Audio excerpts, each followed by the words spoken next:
تمام قسم کی تعریفات، بزرگی، بڑائی، کبریائی اللہ وحدہ لا شریک کی ذات کے لیے، جو ہمارا خالق، مالک، رازق، مشکل کشا، حاجت روا ہے۔ انگت لا تعداد زمین کے ذرات اور بارش کے قطرات سے بڑھ کر درود و سلام آقا دو جہاں سرور کائنات امام اعظم جناب محمد رسول اللہ صلی اللہ علیہ وسلم کی بابرکت ہستی پہ، جن اس دین پر حقی خاطر اس دنیا میں مبعوث کیا گیا اور ہمارے لیے بہترین رہنما ثابت ہوئے۔ کروڑوں رحمتیں ہوں صحابہ کرام پر، تابعین پر، تابع تابعین پر، ائمہ کرام پر، اولیاء کرام پر، بزرگان دین پر، اور ان لوگوں پر کہ جنہوں نے اس دین پر حقی خاطر محنتیں کی، کوششیں کی، کافشیں کی، یہ دین ہم تک محفوظ طریقے سے پہنچا۔ اللہ رب العالمین سے دعا ہے کہ اللہ تعالیٰ ان کی محنتوں کو، کوششوں، کافشوں، قربانی کو اپنی بارگاہ میں شفیع قبولیت عطا فرمائے۔ سامعین محترم، واجب و احترام، بزرگوں، بھائیوں، دوستوں، انسان اللہ کے نبی صلی اللہ علیہ وسلم کی سیرت کا مطالعہ کرتا ہے، قرآن کو پڑھتا ہے، پیغمبر کے فرمان پڑھتا ہے۔ اللہ کے نبی صلی اللہ علیہ وسلم کی سیرت کے کئی گوشے ہیں۔ کہیں نماز کا تذکرہ ملتا ہے، کہیں جہاد کا تذکرہ ملتا ہے، کہیں صداقت کا تذکرہ ملتا ہے، کہیں تنہائی کا، خلوت کا، جلوت کا، بے شمار گوشے ہیں سیرت کے۔ آج میں نے اللہ کے نبی صلی اللہ علیہ وسلم کی سیرت میں سے جس موضوع کی وہ گفتگو کری ہے وہ رسول اللہ صلی اللہ علیہ وسلم کے رویے، اللہ کے نبی صلی اللہ علیہ وسلم کا نرمی والا لہجہ اور اللہ کے پیغمبر صلی اللہ علیہ وسلم کے پیارے اخلاق، کہ جس کو اپنانے سے انسان کی دنیا ہی میں بقا نہیں بنتا، اللہ جانتا ہے آخرت میں بھی سرخرو ہو جائے گا۔ ایک شخص نے آ کے امی عائشہ رضی اللہ تعالیٰ عنہ سے سوال کیا کہ یہ بتائیں کہ اللہ کے نبی صلی اللہ علیہ وسلم کے رویے کیسے ہیں، آپ کا لہجہ کیسا ہے، آپ کا اخلاق کیسا ہے۔ امی عائشہ نے اس سے سوال یہ کیا کہ اے سوال کرنے والے یہ بتلا، کیا تو قرآن کو نہیں پڑھتا، کیا تو نے قرآن کا مطالعہ نہیں کیا؟ آگے سے وہ سوال کرنے والا جواب دیتا ہے میں تو روزانہ قرآن کی تلاوت کرتا ہوں، قرآن کو پڑھتا ہوں۔ تو امی عائشہ رضی اللہ تعالیٰ عنہ نے فرمایا کہ سوال کرنے والے تو رسول اللہ صلی اللہ علیہ وسلم کے اخلاق کے متعلق پوچھتا ہے، اگر تو قرآن کو پڑھتا ہے قرآن، سارا قرآن جو ہے وہ نبی علیہ السلام کے اخلاق سے بھرا پڑا ہے۔ اگر سچ پوچھتا ہے، اللہ نے دو قرآن نازل کر دیے، ایک کتابی شکل کے اندر جو اللہ رب العالمین نے یہ مقدس کتاب آسمان سے نازل کی ہے، اس کے اندر جتنے بھی واقعات لوگوں کا تذکرہ ہے، جتنے بھی نیک لوگوں کے تذکرے ہیں، جتنے بھی نیک لوگوں کے اوصاف کو بیان کیا ہوا ہے، یہ کتابی شکل کے اندر قرآن ہے، اور اس کے اندر جتنے بھی احکامات ہیں یہ عملی طور پر وہ رسول اللہ صلی اللہ علیہ وسلم کے اندر اللہ نے فٹ کر دیے ہیں۔ یہ کتابی شکل کے اندر قرآن ہے، اور میرا محمد چلتا پھرتا انسانی شکل کے اندر قرآن ہے۔ یہ رسول اللہ صلی اللہ علیہ وسلم کے اخلاق کے متعلق بتایا۔ نون والقلم وما يسطرون ما انت بنعمة ربك بمجنون وانك لأجرا غير ممنون وانك لعلى خلق عظيم۔ ہمارے پیغمبر صلی اللہ علیہ وسلم کو نعوذ باللہ العیاذ باللہ لوگوں نے دیوانہ اور مجنون کہا۔ کیا وہ جب گلی سے گزرتے کیا کہتے ہیں کہ یہ وہ شخص ہے جو کہتا ہے میں اللہ کا رسول ہوں، میری عمر نہیں اترتی ہے۔ وقالوا یا ایھا الذی نزل علیہ الذکر انک لمجنون، کیا کچھ نہیں کہا میرے پیغمبر کو، لیکن اللہ رب العالمین نے فرمایا جو مجنون ہوتا ہے، جو اس طرح کا پاگل اور دیوانہ ہوتا ہے، اس کو اس کا کوئی چیز لکھی نہیں جاتی، لیکن اے پیغمبر تیرا تو اجر ہی اتنا ہے جو نہیں ختم ہونے والا۔ کیوں؟ آپ اخلاق اعلیٰ درجے پہ ہیں۔ اگر کسی کو تکلیف ہوتی، کوئی پریشانی ہوتی کسی کو، تو اللہ کے نبی صلی اللہ علیہ وسلم اپنے دل میں اس کو بہت زیادہ اس کو یہ سمجھتے کہ اگر کسی کو پریشانی میں جوجھتا ہے تو تکلیف رسول اللہ محسوس کرتے ہیں۔ یہ اللہ کے نبی صلی اللہ علیہ وسلم کے رویے تھے۔ امی عائشہ نے ایک دن سوال کیا میرے اور آپ کے پیغمبر سے، یہ بتائیں کہ جب سے آپ نے اللہ کی توحید کا پیغام بھیجا لوگوں تک، آپ پیغام لے کر کے آپ کے اوپر سختیاں بھی ہوئی، آپ کے اوپر تشدد بھی ہوئے، آپ کے اوپر ظلم اور زیادتیاں بھی ہوئی، اللہ کے رسول آپ کو سب سے زیادہ تنگ کس نے کیا ہے؟ آپ کو کس نے سب سے زیادہ پریشان کیا ہے؟ میرے اور آپ کے پیغمبر آنکھوں میں آنسو. کہا عائشہ جب سے میں نے لوگوں کے سامنے اللہ کی توحید کو پیش کیا کہ الہ اور مشکل کشا اللہ کے علاوہ کوئی نہیں ہے, حاجت روا اس کے علاوہ کوئی نہیں ہے, نفع نقصان کا مالک کوئی نہیں ہے, لوگوں نے میرے ساتھ زیادتیاں بھی کی, ظلم بھی کیے, رکاوٹیں بھی راستے کے آگے کھڑی کر دی, لیکن جتنا مجھے طائف والوں نے تنگ کیا ہے اور مارا ہے نا, اتنا میرے اوپر کسی نے بھی سختی اور ظلم نہیں کیا. نوجوان لڑکوں کو بلا کے ان کی جولیوں میں پتھر ڈال کے کہا اس محمد کو مارنا شروع کر دو جب تک کہ طائف کی دھرتی سے باہر نہ نکل جائے, اس کا پیچھا نہیں چھوڑنا. میرے پیغمبر کی آنکھوں میں آنسو. عائشہ کہ جو میرے ہاتھ امت کے لیے دعا کے لیے اٹھتے تھے یہ بھی زخمی تھے, میرا سر مبارک جو اللہ کی بارگاہ میں سجدے میں ہوتا تھا وہ بھی زخمی تھا, میرے پاؤں مبارک جو قیام میں رات اللہ کی بارگاہ میں کھڑے ہوتے وہ بھی زخمی تھے, نالے مبارک میں خون چم گیا, اتنا انہوں نے مجھے مارا, خون بہ رہا ہے میرے جسم سے. مجھے کہا گیا ان کے لیے بددعا کیجیے, اللہ ان کو سب ہستی سے مٹا دے گا. اور جب میں نے دیکھا کہ اللہ نے مجھے رحمت کائنات بنا کے بھیجا ہے, میں نے کہا ساتھی میں کیسے ان کے لیے بددعا کر دوں. اگر یہ لوگ کلمہ نہیں پڑھتے, یہ ظلم اور سختیاں کرتے ہیں, میں اللہ سے امید کرتا ہوں اللہ ان میں سے ایسی قوم کو پیدا کرے گا جو اس کلمے کے اوپر اپنی جان کو قربان کرے گی, جو توحید کے اوپر اپنی جان کو قربان کرے گی. اور میرے مسلمان بھائیوں, آج مجھے بتلاؤ کوئی میرے اور آپ کے خلاف اگر کوئی سامنے ہمیں ذرا سا ایسے دیکھ لیتا ہے تو ہم اس سے پوچھتے ہیں تو کیا دیکھ رہا ہے. حالانکہ حکم تو یہ ہے کوئی نفرت سے دیکھ رہا ہے تو مسکرا کے دیکھو, کوئی گالی دیتا ہے تو اس کو اچھا سلا دو, کوئی برا بھلا کہتا ہے اس کا تذکرہ خیر کر کے چلے جاؤ.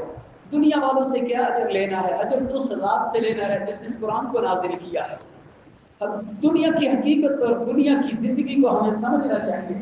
اس نبی کا کلمہ پڑھنے والے ہیں, دیکھیں کہ مار کے کرنے والوں نے زخمی کر دیا, خون بہ رہا ہے جسم سے, اس کے باوجود بھی اللہ کے پیغمبر صلی اللہ علیہ وسلم دعا کر رہے ہیں اللہم قومی فإنہم لا یعلمون, اللہ میری یہ قوم نہیں جانتی میرے شان اور مرتبے کو, اگر جانتی ہوتی مجھے پتھر مارتے مجھے گردوں کے اوپر اٹھا دیتے, میرے شان کے کو پتہ نہیں ہے, میں یہ حق میں دعائیں کرتا ہوں.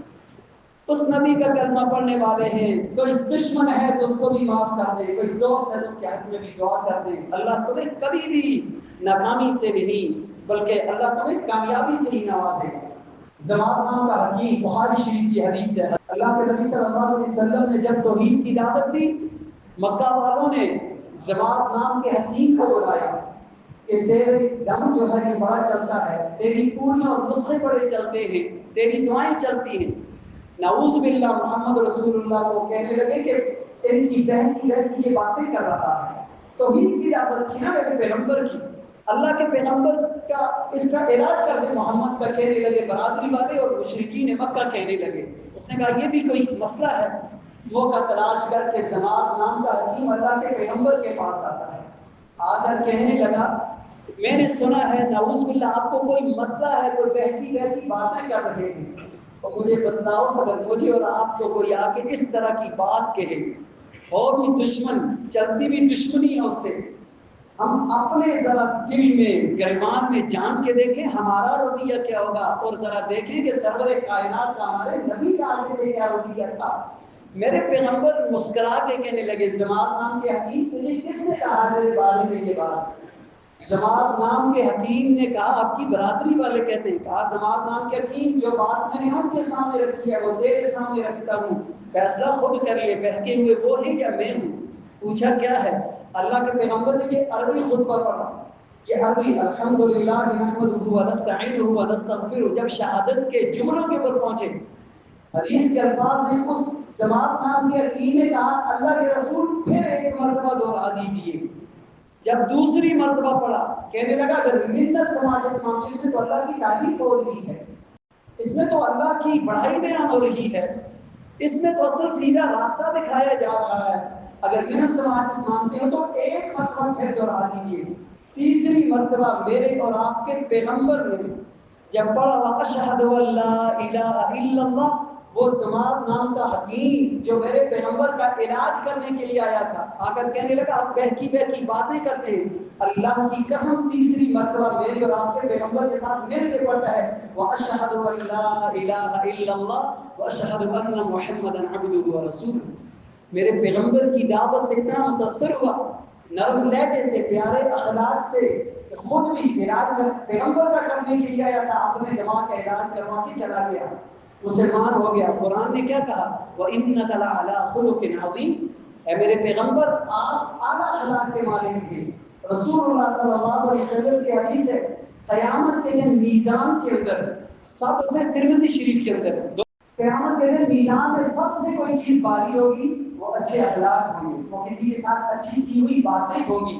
اور اللہ تعالیٰ کو بد زبان انسان سے سب سے زیادہ نفرت ہے، جو ہر جگہ پہ لوگوں کو تنگ کرتا ہے، بد زبانی کرتا ہے، لوگوں کو تکلیف دے رہا ہے، گھر میں بھی لڑائی جھگڑا، بازار میں بھی، دکانوں میں بھی، مجلس میں بھی، مسجد میں بھی شور شرابہ ہوتا ہے۔ اور میرے بھائیو، یہ اللہ نے زبان دی ہے، اس سے پیارے پیارے الفاظ نکلنے چاہیے۔ اللہ کی قسم، زبان کے نکلے ہوئے جو تیر ہوتے ہیں وہ کبھی ٹھیک نہیں ہوتے، کلہاڑیوں سے، تلواروں سے مارے ہوئے زخم درست ہو جاتے ہیں۔ اس وجہ سے اپنے نبی کے رویوں کو اور اخلاق کو سمجھتے ہوئے اللہ کے نبی صلی اللہ علیہ وسلم کی امت کے ساتھ وہ رویہ اور وہ لہجہ ہمیں استعمال کرنا چاہیے۔ اور ایک اور واقعہ بیان کرتا ہوں، بخاری شریف کی روایت ہے۔ اللہ کے نبی صلی اللہ علیہ وسلم نے ایک شخص کو کلمہ پڑھایا، اس نے کلمہ پڑھا، کلمہ پڑھ کے نبی علیہ السلام نے مبلغ بنا کے ایک علاقے میں بھیج دیا۔ اس علاقے میں اس نے جا کے لوگوں کو اسلام کی دعوت دی، وہ مسلمان ہو گئے۔ مسلمان ہوئے تو مسلمان ہونے کے ساتھ ساتھ ان کے اوپر آزمائشیں آنا شروع ہو گئی۔ جب آزمائشیں آنا شروع ہوئی تو وہ اللہ کے پیغمبر صلی اللہ علیہ وسلم کے پاس آ کر کہنے لگا، اللہ کے رسول، لوگوں نے کلمہ پڑھا ہے تو ان کے اوپر آزمائشیں آنا شروع ہو گئی ہیں، تو آپ مجھے کوئی مال دیں، ایسا نہ ہو کہ اسلام سے دل برداشتہ ہو کہ اسلام کو چھوڑ دیں۔ یہ کیسا اسلام ہے جو ہم نے قبول کیا تو آزمائشیں ہی ختم نہیں ہو رہی۔ اللہ کے نبی صلی اللہ علیہ وسلم نے سیدنا بلال رضی اللہ عنہ کو کہا، جاؤ بیت المال میں پتہ کرو، اگر کوئی مال ہے تو اس کو دو، یہ لے کے چلا جائے۔ پتہ کیا، کوئی نہیں۔ پاس ایک یہودی زید نامی کھڑا تھا، اور یہودیوں کا عالم تھا، تورات اور انجیل کی تفسیر پڑھتا تھا۔ اس نے کہا، میرے پاس کوئی مال ہے، آپ یہ مجھ سے ادھار لے لیں اور یہ رکھیں اور اپنے صحابہ کو دے دیں، اپنے جو آپ کے پاس یہ بندہ آیا ہے تاکہ یہ ان کو دے دیں۔ اس یہودی سے وہ سامان لے کے اللہ کے نبی صلی اللہ علیہ وسلم شخص کو دیا، اور ان کے درمیان ایک معاہدہ ہو گیا کہ فلاں تاریخ کو میں نے یہ تیرا مال تجھے اس کے پیسے یا مال واپس کر دینا ہے۔ تاریخ ختم ہونے سے پہلے، ابھی وہ معاہدے کی جو ڈیٹ تاریخ رکھی گئی تھی اس سے پہلے آ کے وہ یہودی پہنچا، اللہ کے نبی صلی اللہ علیہ وسلم کے گلے کے اندر رومال ڈالتا ہے، میرے پیسے نکالو۔ یہ قریش کے لوگوں پر مجھے نہیں یقین، یہ باتیں کہ سچے نہیں ہیں، نعوذ باللہ ہمارے پیغمبر کو کہتا ہے۔ عمر رضی اللہ تعالیٰ عنہ پاس ان کو اتنا غصہ آیا، کہتے ہیں، اللہ کے رسول، انا اضرب عنقہ، مجھے حکم دے دیجئے میں اس گستاخ اور بے ادب کی گردن کو کان سے جدا کر کے رکھ دوں، یا آپ کے ساتھ گستاخی کرتا، ابھی ٹائم ہی نہیں آیا۔ اور سنو میرے اور میرے آپ کے نبی کے الفاظ آگے سے کیا تھے، رویے کیا تھے۔ میرے پیغمبر نے فرمایا، عمر تو نے جو مجھے یہ بات کہہ دی تھی کہ اللہ کے رسول مال اس کا بعد میں بھی دینا ہے، تو کوئی اللہ کے رسول ابھی اس کو دے دیتے ہیں، تو نے یہ بات جو کی ہے تو یہ بات اس طرح کی دھمکی نہیں دینی چاہیے کسی کو، کیونکہ ہمیں اس کا مال دینا ہی ہے، اگر یہ بات سے پہلے آ گیا ہے تو چلو ہم اس کا مال دے دیتے ہیں۔ تو بھیجا کہ ایک صحابی کو جاؤ اس کو مال دو، اللہ کے پیغمبر نے جب بھیجے تو ساتھ ہی جا کے واپس آ گیا وہ یہودی جو یہودیوں کا بڑا عالم تھا، کہنے لگا وہ مال اسلام کے لیے قبول کر لو، میں اتنا اور مال دیتا ہوں، اور میں تورات اور انجیل کی تفاسیر کے اندر پڑھ رہا تھا، آخر زمانے کے نبی آئے گا، لوگ اس کے اوپر ظلم اور تشدد کریں گے، وہ نرمی سے پیش آئے گا۔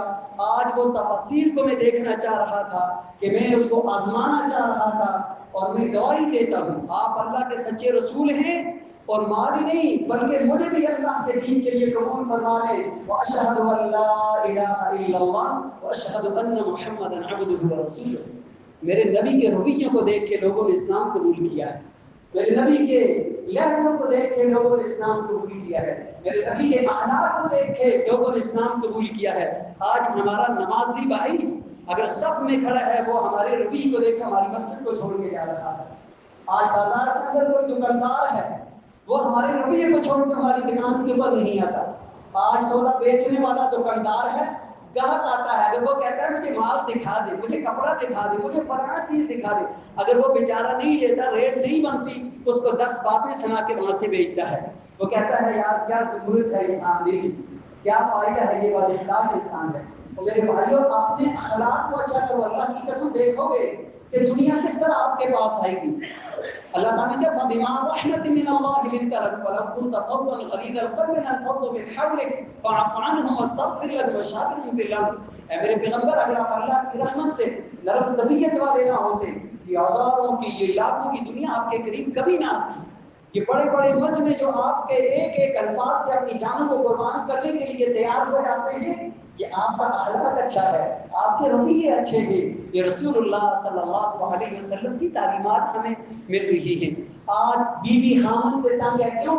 خامن کرے یا بیوی کے ساتھ اچھا نہیں ہے. آج خامن بیوی سے تنگ ہے، کیوں؟ کہ بیوی برداشت نہیں کرتی، وہ خامن کی بدتمیزی، اس کے سامنے بدتمیزی سے پیش آتی ہے. آج باپ بیٹے کے سامنے نہیں بول رہا، کیوں؟ کہ بیٹا جو ہے وہ باپ کے سامنے بدتمیزی والے جملے بول رہا ہے.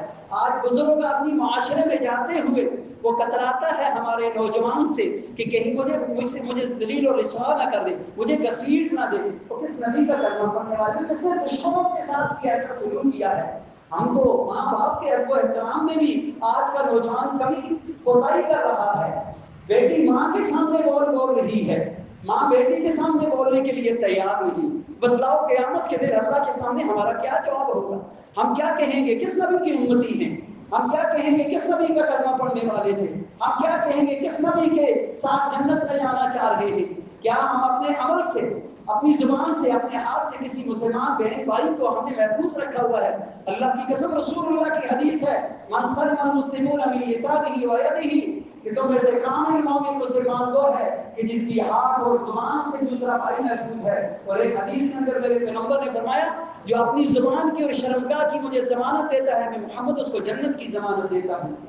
اور میرے باقی سے اسلام کو کس نے اپنانا ہے؟ اسلام کی تعلیمات کو کس نے پڑھنا ہے؟ آج مسلمان کے کردار کو دیکھیں. غیروں کو یہ موقع ملا ہے، اس مذہب کی بات کرتے ہو جس مذہب کے لوگ بد اخلاق ہیں، جس مذہب کے لوگ جھوٹے ہیں، وعدہ خلافی کرنے والے ہیں، اس مذہب کے لوگوں کی بات کرتے ہو. آج ہم نے قرآن کو چھوڑا، پستی اور ذلت اور رسوائی ہمارے گلے میں پڑ گئی ہے. اور ٹائم مختصر ہے، جی تو چاہتا تھا کہ آپ کے پاس بہت جو میرے پاس ہے وہ آپ تک یہ امانت پہنچاتے ہیں. دین کی نبی علیہ السلام کے پاس عبداللہ بن ابی منافق جو تھا، جس نے اسلام کے خلاف سب سے زیادہ سازشیں کی، رئیس المنافقین جس کو کہا جاتا ہے، جب فوت ہو جاتا ہے اس کا بیٹا عبداللہ اللہ کے پیغمبر کے پاس آ کر کہنے لگا، اللہ کے رسول آپ رحمت للعالمین ہیں. اس شک کہ میرے باپ نے بڑے روڑے اٹکائے ہیں، میرے باپ نے بڑے راستے بند کیے ہیں، بڑی مخالفتیں اور سازشیں کیے ہیں، بڑے معاذ آپ کے خلاف کھڑے کیے ہیں. امی عائشہ نے تہمت لگائی ہے، مدینے کے اندر قیامت برپا کر دی اس نے. اللہ کے رسول آپ رحمت للعالمین نبی، اللہ کے رسول میرے باپ کا جنازہ پڑھا دیں، وہ میرا باپ ہے، آپ جنازہ پڑھا دیں، اللہ اس کو معاف کر دیں.